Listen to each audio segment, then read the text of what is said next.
Hey, this is CARYS, and you're watching the Hangout on YouTube.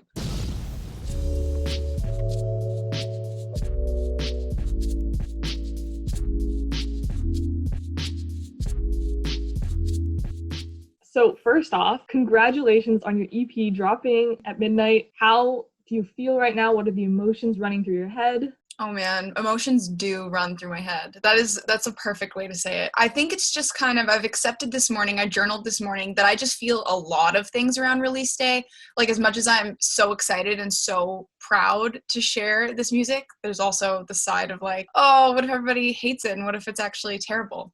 But I mean, that's kind of just, I think that's just like releasing anything that's vulnerable to you feels that way. So talk a bit about emotions. Karis, your stage name. What's the story behind that? Okay, so that name I found on a baby naming website because I had this phase where I was really into names, and I just started having a list of names on my phone. I found this name, CARYS, which derives from the word love in Welsh. So I was like, that's amazing. That derives from the word love. I love that name. And then when it came time to discuss my stage name, there is another artist named Aviva, which is my real name. So we were like, oh, we could add a last name. We could change up your name somehow. But I was like, CARYS, that's the one that we're going with. So what was kind of the transition point between you just enjoying music to actually pursuing it as a full-time career? Not to devalue my work or anything I do, but it kind of happened by accident. I think I just kept doing music and somehow I'm here. That's how it feels to me. It's just it started with just my guitar, writing songs, and then I would put those up on SoundCloud or I'd put them up on YouTube. And that's kind of how I've gotten here. It's just been networking, meeting other artists and musicians and people who love music and fortunately believe in what I do, and then just following that path. It sounds like it was a side hustle, but also just a pure passion for you to really pursue. Yeah, I love that it didn't ever feel like I was doing a job. I still don't really feel I haven't fully accepted yeah, this is my career, this is what I do for a living. It just, I mean, that's kind of cheesy, but it's just what I love to do. Your EP is titled To Anyone Like Me. What are you kind of how would you describe yourself? How would I describe myself? I'm going to get deep on this one, but go for it. Because this has been a big question for me, which is why I actually named the EP To Anyone Like Me, because it's I don't really know who I am, and I don't think any of us do. I think ultimately we're all just trying to figure out what's okay and what's not okay, and that's the journey of being a person. I don't know. I really don't know. I'm making it up. Maybe in a few years I can answer that question. Thanks. We'll follow up. We'll follow up to 2030. Oh my goodness. How has this 2020 year been treating you? Because it's definitely been an unpredictable year for sure. Yeah, it's just reminded me that every year has been unpredictable. We got so used to the way we were living, and to have it all taken away was a huge shock. And I wasn't definitely me and my family weren't prepared for it. At the beginning, we were very resistant. We were this is not happening. There's no way this is happening. But now that it has happened, as scary as it is, as horrible as it is that people are sick, and not to mention all the other stuff that's been going on in the world, I feel this has been an opportunity for a lot of people to wake up to the parts of the world that we just kind of were able to easily ignore because we were just so into our own routine and what we were doing. It gave us I feel this pandemic has been an opportunity to step back, for me personally, and look at my life and look at what I'm doing in the world, and if that's what I want to be doing, because the possibilities now feel kind of limited, but at the same time way more it looks there's so many more paths to go on. Totally. I'll tie that in with your music. So your music is very uplifting, fun. Do you feel you have sort of that job to bring that joy and these emotions to people through your music?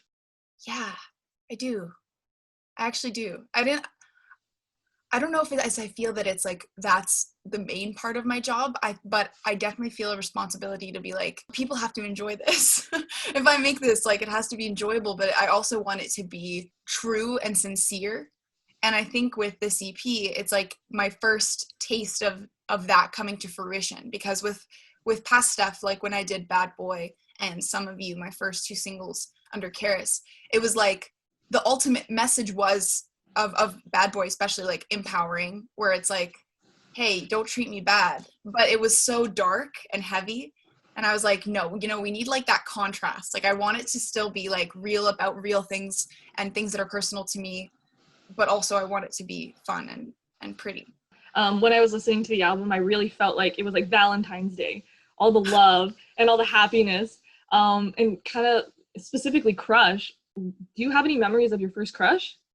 I do. Okay, my first crush was Peter Pan. Jeremy Sumpter from the 2003 like live action Peter Pan. I watched that movie for the first time when I was 5, and then I think I watched it 100 times, probably more after that. So I still like get butterflies from that movie in general. Like that movie is just so nostalgic and beautiful.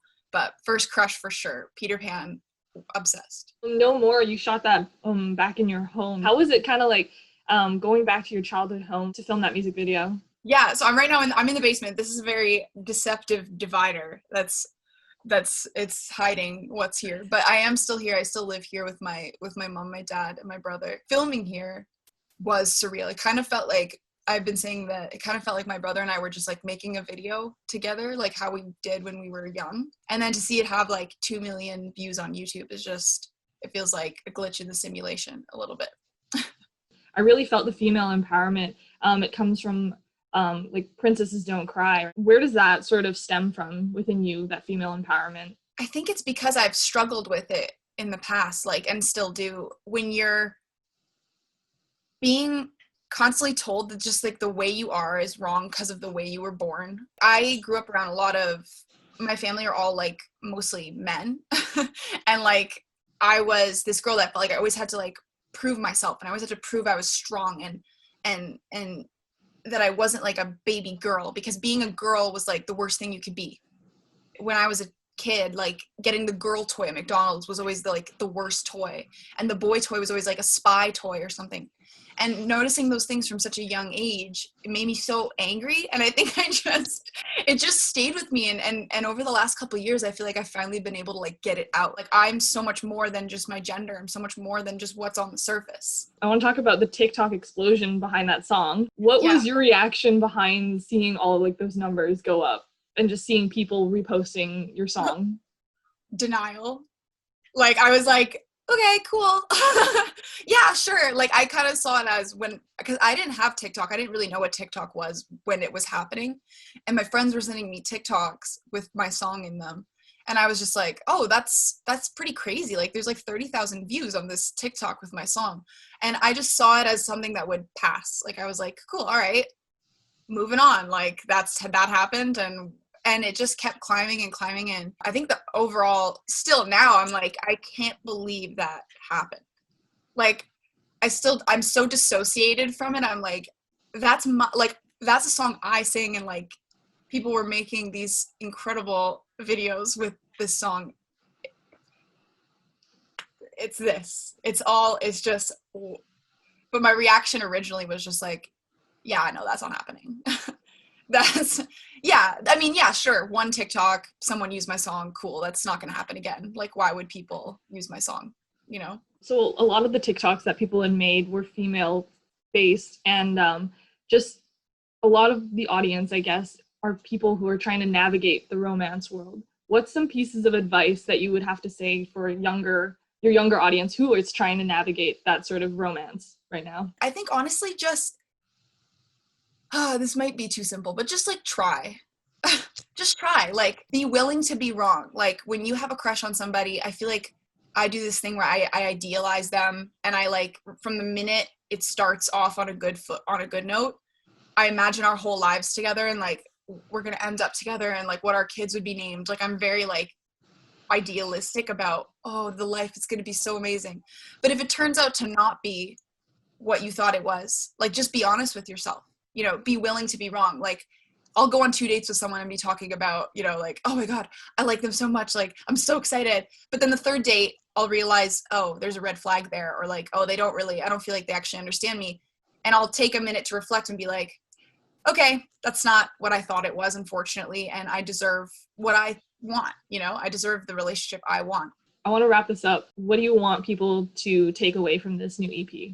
I wrote it at a time of like a lot of self-reflection, a lot of growth. And I hope that if it can do anything for anybody, I hope it can heal in some way, in the way that, you know, through hearing something that you resonate with, or that you're like, yeah, like I've been through that, or I feel that way, allowing that to free people from feeling like the way they are is not okay, or that the way they are is wrong.